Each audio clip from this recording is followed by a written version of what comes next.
Meet my most beautiful bride and sister Srividya. ఈరోజు తన ముహూర్తంకి ready అవుతుంది. ఇయర్స్ ఎంత ఫాస్ట్గా అయిపోయినాయి అసలు. చిన్నప్పుడు కలిసి స్కూల్కి రెడీ అయి వెళ్ళే వాళ్ళం, ఇప్పుడు బ్రైడ్గా రెడీ చేసే అంత పెద్దవాళ్ళం అయిపోయాం. తనని రెడీ చేసినంతసేపు మేము చిన్నప్పుడు చేసిన అల్లరి, ఆడుకున్న ఆటలు అన్నీ గుర్తు తెచ్చుకున్నాం, అన్నీ మాట్లాడుకున్నాం. తన లుక్ ఎలా ఉండాలి అనేది కంప్లీట్గా నాకే వదిలేసింది. నీకు నచ్చింది చెయ్యి అని చెప్పింది. సో ఫస్ట్ శారీ డ్రేప్ చేసి హెయిర్ స్టైల్ వేశాను.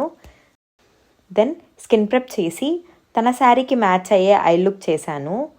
దెన్ తన షేడ్కి మ్యాచ్ అయ్యే ఫౌండేషన్ యూస్ చేసి ఫేస్ కాంటోరింగ్ చేసి తన హై పాయింట్స్ని హైలైట్ చేస్తూ బ్లష్ అండ్ హైలైటర్ యూస్ చేశాను. ఫైనల్లీ తన అవుట్ఫిట్కి మ్యాచ్ అయ్యే లిప్స్టిక్ వేసి లుక్ని ఫినిష్ చేశా. హియర్ ఐఎమ్ ఫిక్సింగ్ హర్ కళ్యాణ తిలకం. అండ్ ఫైనల్లీ జ్యువెలరీ అంతా ఫిక్స్ చేసి made sure everything is comfortable for her, and this is her final look.